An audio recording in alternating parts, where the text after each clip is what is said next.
Bonjour et bienvenue dans ce premier cours de chinois mandarin. Alors dans cette vidéo, nous allons aborder les bases de la langue et de la culture chinoise. C'est une vidéo d'introduction. Dans les prochaines vidéos, je séparerai l'apprentissage de l'oral et de l'écrit afin que ceux qui veulent juste apprendre à parler chinois ne soient pas bloqués par l'écriture. Pour ceux qui veulent également apprendre l'écriture, cette séparation permettra de progresser à deux vitesses différentes. Ainsi, l'écriture chinoise qui est plus longue à assimiler ne retardera pas l'apprentissage de la langue parlée. Avant d'entrer dans le vif du sujet, je me permets de vous signaler que les cours de cette vidéo sont disponibles sur le site web coursdechinois.com. Vous avez des contenus de cours clairs et structurés, avec des activités interactives pour assimiler les connaissances et des simulations de tests HSK pour vous entraîner donc au HSK, qui est le certificat de langue à passer si l'on veut prouver son niveau de chinois. Alors, avant de parler du chinois, il faut parler de la Chine. Et la Chine, c'est un très grand pays. On peut y mettre 17 fois et demi la France. Vous allez me dire, bon, des grands pays, on en connaît, hein, le Canada, la Russie, l'Australie. Bon, il y a quand même une grande différence, c'est que en Chine, il y a beaucoup de monde, hein, c'est très différent. Par exemple, l'Australie, il y a plus de kangourous que d'Australiens. Je crois qu'il y a 50 millions de kangourous pour 25 millions d'Australiens. En Chine, il y a beaucoup plus de Chinois que de pandas, heureusement pour les forêts de bambou. Ils sont 1,4 milliard, et donc ça fait beaucoup de monde. Et en plus, ce monde est très diversifié. En Chine, il y a beaucoup d'ethnies différentes. Il y en a 56 en tout. Vous allez me dire, c'est quoi une ethnie? Je vais vous montrer un exemple. Voici l'ethnie Nasi. Alors, l'ethnie Nasi habite dans le sud-ouest de la Chine, dans la province du Yunnan, dans la ville de Lijiang, qui est à 2400 mètres d'altitude, sur les contreforts est de l'Himalaya. Ils ne sont pas très nombreux, j'ai oublié le chiffre exact. Et donc, quand on observe leur habit, on voit bien que bon, ils ne ressemblent pas trop aux Chinois auxquels on est habitué de voir. Et la particularité de leur culture, c'est leur religion, qui est une religion animiste qu'on appelle le Tongba, et aussi leur écriture, qu'on appelle aussi l'écriture Tongba, qui est une écriture pictographique. Donc en fait, une ethnie, c'est un peuple qui se distingue par sa langue et sa culture, et qui a une certaine identité.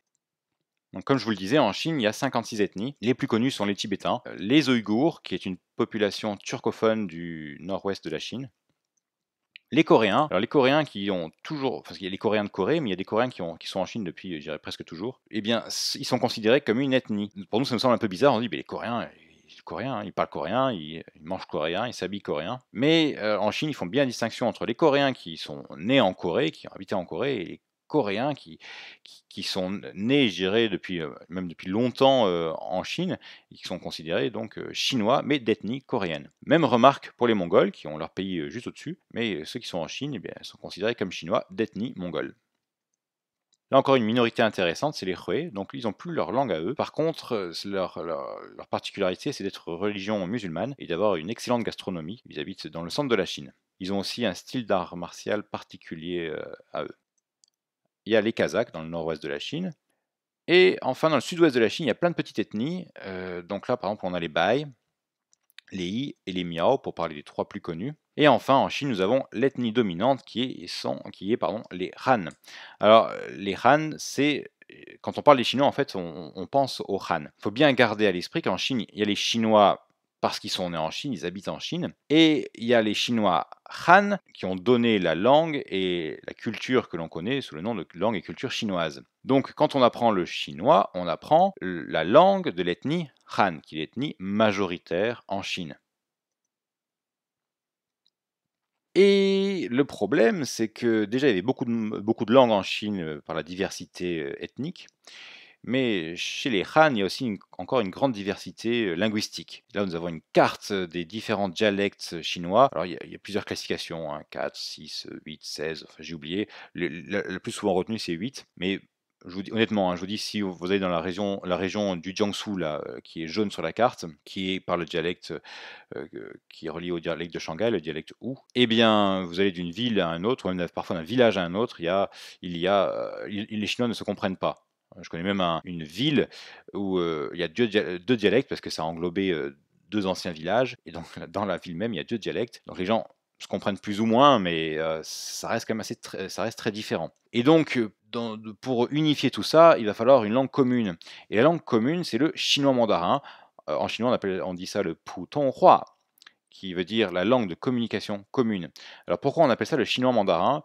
Eh bien parce que c'était la langue des fonctionnaires dans l'Antiquité chinoise, enfin dans l'Antiquité, ça dépend à quelle période, mais on va dire dans les dernières dynasties, comme la capitale était à Pékin, eh bien ils parlaient la langue de Pékin, Et donc, entre eux, ils parlaient la langue de la capitale. Et donc, on a appelé ça le chinois mandarin. Alors, le chinois mandarin est donc calqué sur le dialecte du Nord, là qu'on voit en rose saumon, mais ça a quand même été assez purifié de différentes expressions, parfois très dialectales. Donc, si vous voulez, si vous allez dans le nord de la Chine, ces gens-là parleront un dialecte qui est très proche du chinois mandarin. Dans les autres régions, tous les autres Chinois sont bilingues, hein. Donc ils parlent la langue maternelle chez eux, et à l'école, dans les médias, dans le travail. Enfin, dans le travail, ça dépend, des fois ils parlent leur dialecte, mais ils parleront aussi le chinois mandarin.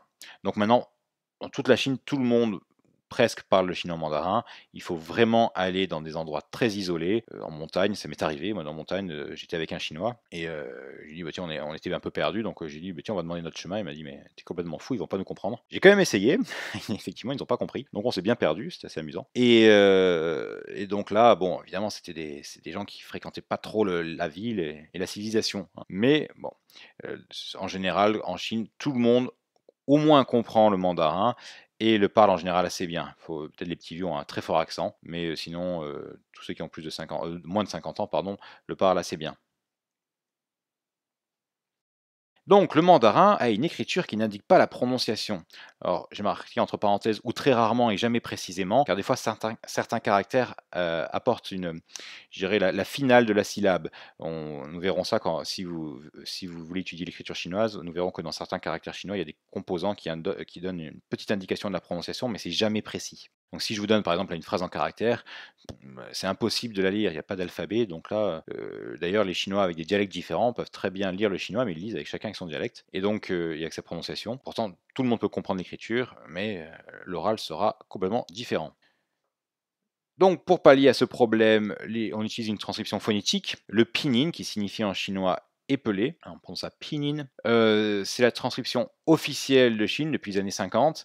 Avant, chaque pays utilisait sa propre transcription. Donc les Français, c'était... j'ai oublié les noms, hein, mais il y a plusieurs transcriptions, les Français, les Anglo-Saxons, les Allemands. Chacun utilisait cette transcription qui correspondait en fait à la prononciation du français ou de l'allemand ou de l'anglais. Donc si vous lisez des livres sur la Chine, des livres un peu anciens, qui datent d'avant les années 50, eh bien vous étonnez pas que le pinyin ne soit pas noté de la même façon, hein. Par exemple, quand on parle du pays de Lou, qui est le pays de naissance, la région de naissance de Confucius, dans les livres anciens, ça sera marqué L-O-U. Maintenant, on l'écrit L-U. Voilà. Donc le pinyin s'écrit avec des caractères latins, plus des accents qu'en fait on doit appeler des tons. Mais alors, attention, si je suis un bon français et que j'ai jamais appris de chinois, je vais dire cette phrase « wo shi ri ben ren ». Or, ça ne se lit pas comme ça. En chinois, on va le dire « wo shi zhi ben zhen ». Donc attention, le pinyin ne se lit pas comme le français. Et donc il va falloir aussi apprendre à lire le pinyin. Le pinyin sert aussi à écrire sur les ordinateurs. On tape le clavier le pinyin et ça sort les caractères. Quelques remarques. À chaque caractère correspond une syllabe. Si on reprend la phrase précédente, wo shi zhi ben zhen. Donc le chinois est une langue syllabique. Et donc c'est simple, hein, un caractère, une syllabe. Il y a une seule exception, que nous apprenons d'ailleurs assez rapidement. C'est un caractère dont la syllabe va se mélanger avec la syllabe qui le précède. Les mots chinois sont composés pour la majorité de une ou deux syllabes. Alors, il faut bien savoir qu'un caractère n'est pas forcément un mot. Ça peut être un mot, par exemple là on a ni, tu ou toi, hao, un verbe adjectival, c'est un adjectif, nous on appelle ça des verbes adjectivaux, aller bien ou être bien. Si je les mets ensemble, ça fait un mot, ni hao, que vous connaissez, parce que ça devient assez connu, c'est bonjour. Donc attention, caractère n'est pas forcément égal à mot. Donc parfois de 3 ou 4 syllabes, hein, un mot de 3 caractères, 3 syllabes, qui veut dire vélo. 4 syllabes, c'est beaucoup plus rare. Il y a des emprunts, par exemple Coca-Cola, qui veut dire Coca-Cola. D'ailleurs, les Chinois diront rarement Coca-Cola, ils diront cola, un cola. Nous, on dit Coca, ils disent cola. Les mots sont invariables, donc ça c'est le top, hein. Pas de conjugaison, pas de S au pluriel, pas de genre, hein. Donc pas de genre, pas de nombre, pas de conjugaison. La grammaire chinoise en soi est extrêmement simple, mais comme elle est différente du français, ou des langues occidentales en général, elle est difficile pour nous, mais en soi elle est assez simple. Donc si vous voulez en savoir un peu plus sur la difficulté du chinois, je vous encourage à voir la vidéo qui est dans ma chaîne. Le chinois est une langue difficile. Le pinyin est la prononciation du chinois. Donc, en chinois mandarin, chaque syllabe peut avoir 5 intonations différentes. Alors, vous entendrez souvent parler des 4 tons du chinois mandarin. Alors pourquoi alors je parle de 4 ou de 5? En fait, il faut comprendre d'abord ce que c'est un ton. Un ton, c'est pas un accent. En français, nous, on a des accents aigus, accents graves, ça change le son fondamental de la syllabe. Le E se transforme en E ou en E. En chinois, le A, il va se prononcer, toujours A, mais il va changer entre le grave et l'aigu. On va avoir A ou bien AA, et cetera. Donc il y a 4 tons et un ton neutre, en absence de ton. Donc le premier ton, qu'on appelle aussi le ton haut, se prononce, comme son nom l'indique, haut, hein, dans les aigus. Ma. Et là, par exemple, je vais donner un exemple, maman, qu'on dit en général mama, un ton haut, ton neutre. Et là, donc, ma, un peu comme le la en musique. Deuxième ton, que l'on appelle aussi le ton montant, car il va du moyen grave vers l'aigu. Ça part pas du très grave, hein, on fait pas ma, ça fait un peu bizarre, on dit ma, on part du moyen et on va vers l'aigu. Répétez avec moi. Ma, premier ton, ma, deuxième ton, ma. Le troisième ton, que l'on appelle aussi le ton bas. Alors là, j'ai pris l'exemple du cheval, hein. Ma. En fait, il part du grave, il va encore plus grave, et il remonte. Alors, il remonte pas toujours. Il remonte s'il est tout seul. S'il est suivi d'une autre syllabe, il ne remonte pas. Pas besoin de noter ça, je vous l'indique. Et de toute façon, je vous le répéterai quand on apprendra le vocabulaire de la première leçon dans la prochaine vidéo. Donc là, répétez après moi. Ma. Allez, premier ton. Ma. Deuxième ton. Ma. Troisième ton. Ma. Le quatrième ton, le ton descendant. Par exemple, ma, qui signifie insulter. On va là de l'extrême aigu vers l'extrême grave. Ma, et donc le ton descendant. Donc il faut retenir ces 4 tons, son numéro, premier, deuxième, troisième ou quatrième, et son vrai nom, le ton haut, le ton montant, le ton bas ou le ton descendant. Ça va aider pour arriver à distinguer les tons. Et enfin, ce que j'appelle le cinquième ton. Donc j'ai pas surligné en bleu la cinquième ton, parce qu'en fait on dira rarement cinquième ton. On dira le ton neutre. Autant du premier au quatrième, on a tendance parfois à dire ou bien premier ton ou bien ton haut. Autant pour le cinquième ton, on dira toujours ton neutre. Toutefois, on peut considérer que c'est une absence de ton. On dit souvent cinquième ton parce qu'en informatique, on ne peut pas écrire les signes diacritiques, les accents ou les tons sur les lettres. On écrit par exemple MA et après le 1 ou MA5 pour le ton neutre. Mais en fait, on parle souvent des 4 tons du chinois mandarin. Voilà, donc il faut retenir l'absence de ton, c'est le ton neutre. D'un point de vue de la phonologie, pas de la phonétique, le ton, en fait, le ton neutre n'est jamais vraiment neutre. Il change suivant la syllabe qu'il y a devant, mais bon, ça c'est pas la peine, ça se fait naturellement. Hein, c'est les études linguistiques, ça. C'est pas vraiment nécessaire pour l'apprentissage du chinois. Sachant que l'apprentissage des tons peut prendre, en moyenne, ça prend 6 mois pour arriver à les distinguer et puis les refaire correctement. Donc on arrive à les distinguer plus rapidement, à les refaire c'est un peu plus dur. Pour ça il faut vous entraîner. Donc si vous voulez voir bien sûr les exercices d'entraînement vraiment au top du top, je vous encourage à aller voir la vidéo comment améliorer sa prononciation du chinois mandarin. Je ne vais pas vous la refaire ici parce que ça serait trop long, ça serait redondant. Donc l'essentiel évidemment c'est de répéter, de s'entraîner souvent. Mais il y a des petites techniques. Et donc je vous encourage d'aller voir la vidéo. Si on prend un diagramme avec qui va des graves vers l'aigu, les graves en bas, les aigus en haut, on a le premier ton ici en rose, enfin en rose-violet. Donc vous voyez, il est vraiment dans les aigus, le maximum des aigus. Hein. Ma. Le deuxième ton qui est en vert va des moyens graves vers l'aigu. Ma. Et le troisième ton qui est en bleu descend puis remonte. Ma. Ou des fois il ne remonte pas. Ma. Et le quatrième ton va des extrêmes aigus et descend vers les extrêmes graves. Ma. Ma. Très prononcé. Donc on répète après moi. Ma. Ma. Ma. Ma. Allez, un petit exercice. Vous pensez pas que je vais vous laisser tranquille comme ça. Donc là, l'ENC, ça signifie exercice. Donc on va faire un exercice de distinction entre le ton haut, ma, et le ton bas. Ma, c'est en général le plus simple, les deux tons les plus simples à distinguer. Donc ce que vous allez faire, c'est que vous allez mettre sur pause, recopier la suite de syllabes, et quand vous l'avez recopié, vous allez recommencer la vidéo. Je vais vous lire les syllabes 2 fois, et vous allez écrire le ton sur la voyelle, hein, sur la voyelle forte. Par exemple, vous avez 2 voyelles, hao, là, il va falloir l'écrire sur le A, parce qu'on ne dit pas hao, on dit hao. Donc c'est le A qui est prononcé plus long que le O. Donc ça sera sur la voyelle, et quand il y en a 2, sur la voyelle la prononcée le plus longtemps. Voilà, donc je vous laisse recopier la liste. Maintenant que je considère que vous avez recopié la liste de syllabes, je vais prononcer chaque syllabe 2 fois. I, ma, ma, hao, hao, san, san, wo, wo, ni, ni, pa, pa, hen, hen, mi, mi, ma, ma. Je répète encore une fois la liste en entier. I, ma, hao, san, wo, ni, pa, ren, mi, ma. La correction. I, premier ton. Ton aigu comparé au ma qui était au ton grave. Pareil pour le, enfin ton grave, ton bas. Pareil pour le hao. Hein. Donc là c'est facile. Après ton haut, san. Si j'avais dit si c'était au ton bas, ça aurait été san. On voit bien la différence. San, san. Et après wo, troisième ton. Ni, troisième ton.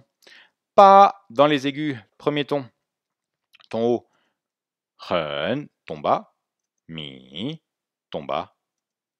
Ma, ton haut. Donc en général, c'est pas un exercice trop difficile. Si vous avez du mal, n'hésitez pas à le refaire. On en fera dans les prochaines vidéos. Il faut s'entraîner et comme je vous ai dit, ça prend du temps, ça prend beaucoup de temps. Donc là, l'entraînement est capital. Deuxième exercice, et c'est aussi le dernier pour cette vidéo. On va faire la distinction entre le ton montant, ma, et le ton descendant, ma. Je répète, ton montant, ma, ton descendant, ma. Donc deuxième ou quatrième ton. Donc pareil, vous recopiez, vous mettez sur pause, vous recopiez la suite de syllabes et ensuite je vous fais la lecture. Donc voilà, j'ai considéré que vous avez recopié la suite de syllabes. Donc maintenant, je vais prononcer chaque syllabe deux fois.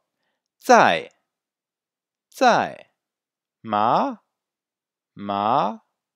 bu, bu, bu, bu, jian, jian, liu, liu, shui, shui, shen, shen, da, da, hai, hai. Bon, j'ai bien exagéré les tons. Je vais recommencer toute la suite d'affilée. Zai, ma, bu, bu, jian, liu, shui, shen, da, hai. Première syllabe. Zai, sur le A, hein. C'est le A qui est prononcé longtemps, pas le I, on ne dit pas zai, on dit zai. Donc ton descendant, ça part de l'aigu, ça va vers le grave. Hein. Écoutez, zai.